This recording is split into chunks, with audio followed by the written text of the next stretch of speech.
ये तो बहुत बड़ा अत्याचार है साहिब। आपकी दृष्टि 5 साल से बंगाल पर लगी हुई थी, इसलिए आपने एसआईआर के द्वारा बंगाल के लाखों वोटों को कैंची चलाकर उड़ा दिया। आपने हुमायूं कबीर को बाबरी मस्जिद बनाने के लिए खड़ा कर दिया और उसके साथ ओवैसी को भी मिला दिया। आपने वहां लाखों पैरामिलिट्री फोर्सेस के जवान लगा दिए। ऐसी भी क्या भूख थी एक और राज्य जीतने की? देश में इतनी बड़े क्षेत्र में तो आपकी सरकारें हैं, राजस्थान, हरियाणा, गुजरात, उत्तर प्रदेश, बिहार, उड़ीसा, महाराष्ट्र, कितना चाहिए?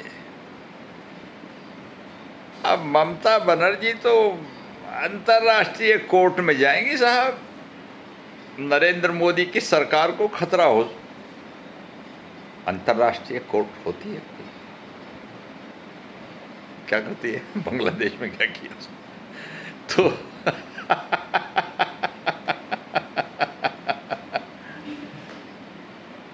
मैं हंस रहा हूं इस खुशी से कि बंगाल में जो आतताई शासन था वो समाप्त हो गया, मगर दिल के भीतर एक बहुत गहरा दर्द भी है कि 15 साल से मेरे बंगाल के भाइयों को क्या झेलना पड़ा। उत्तर प्रदेश में एक अतीक अहमद था जिसका भाई सड़कों से लड़कियों को उठाकर बलात्कार करता था और जिसका बेटा स्कूल के बाहर खड़ा होकर लड़कियां छांटता था। उत्तर प्रदेश में एक मुख्तार अंसारी था जिसने हत्याओं की लाइन लगा दी थी, मगर बंगाल में तो हर गली में अतीक अहमद और मुख्तार अंसारी बसते थे। बंगाल के गांव के मुसलमान प्रधान गांव के लोगों को आदेश दे देते थे कि तेरे घर में जो नई बहू आई है ना, उसे मेरे यहाँ भेज देना। बंगाल के टीएमसी के कार्यकर्ता के नाम पर गुंडे विपक्षी दलों के घरों में घुसकर लड़कियों के साथ बलात्कार करते थे। 6 साल से 15 साल तक की लड़कियों के साथ बलात्कार करने के रिकॉर्ड है। और एक लड़की को अस्पताल में मार दिया गया तो ममता बनर्जी ने यह कहा कि वो डॉक्टर रात के समय वहां गई ही क्यों थी। 15 साल में 400 भारतीय जनता पार्टी कार्यकर्ताओं की हत्या, 2000 आम नागरिकों की धर्म के नाम पर हत्या, हिंदुओं के मंदिरों में ताला कि उनकी घंटी से अजान प्रभावित होती है, हिंदुओं के त्योहारों पर पाबंदी कि आज ताजिया निकलेगा, आप अपना धर्म कल मना लेना, और सड़कों पर चुंगी लगाकर अवैध वसूली। छोटी छोटी बातें हैं, मगर सबसे भयानक बात जो मैं आपको बताने जा रहा हूं, आपके रोंगटे खड़े हो जाएंगे।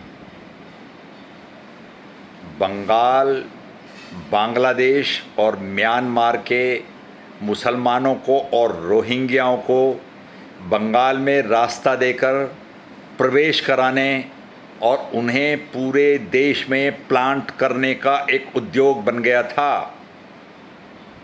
बंगाल के रास्ते म्यांमार के रोहिंग्याओं को और बांग्लादेश के मियाँ मुसलमानों को बंगाल में आने की परमिशन दी जाती थी, उनके राशन कार्ड बनवाए जाते थे, उनको मकान और आर्थिक सुविधा दी जाती थी और उन्हें पूरे देश में, गुड़गांव में, गाज़ियाबाद में, नोएडा में, पूरे देश के अन्य शहरों में स्थापित करने का काम किया जाता था। बंगाल भारत में कश्मीर से भी भयानक देशद्रोह का एक अड्डा बन गया था जहाँ विदेशी, आपने इससे पहले कभी सुना कि अमेरिका के राष्ट्रपति ट्रंप ने किसी राज्य को जीतने पर, उड़ीसा के जीतने पर राष्ट्रपति ट्रंप ने नरेंद्र मोदी को बधाई दी थी क्या? राजस्थान, उत्तर प्रदेश के जीतने पर बधाई दी थी क्या?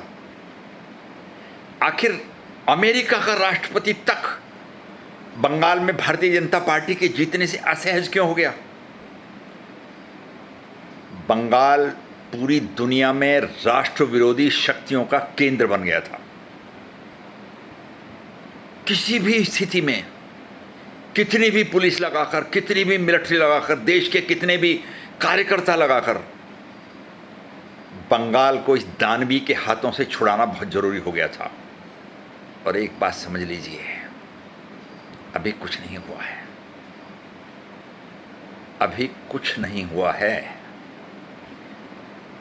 जब तक बंगाल में कम से कम 10,000 लोगों के उत्तर प्रदेश की शैली में टांग में गोली नहीं मारी जाएगी और 1,000 लोगों के छाती में गोली नहीं मारी जाएगी, ना बंगाल का हिंदू सुरक्षित होगा, ना बंगाल का आम नागरिक सुरक्षित होगा।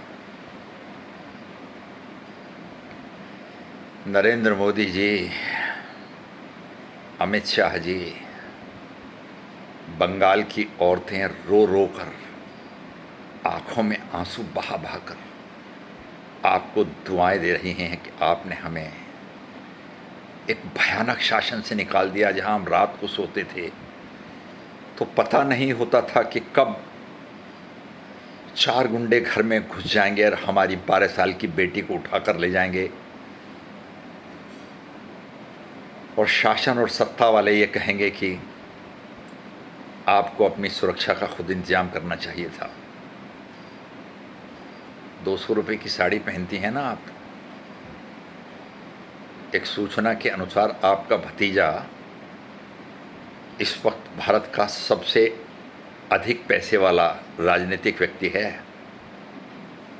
आप अंधी हो गई थी क्या? उसकी गुंडागर्दी जब पूरे बंगाल में चल रही थी, आप रोक नहीं पाई? ममता बनर्जी और अभिषेक बनर्जी दोनों को जेल में डालकर बंगाल के गुंडों को सड़क पर इतनी गोलियां मारी जाएं कि वहां की सड़क लाल हो जाए, तब बंगाल की जनता को न्याय मिलेगा। उत्तर प्रदेश की शैली में जब तक बंगाल में लोगों को सुरक्षा प्रदान नहीं की जाएगी, तब तक पूरा न्याय नहीं मिलेगा। अभी अधूरा काम हुआ है। अमित शाह जी, नमस्कार।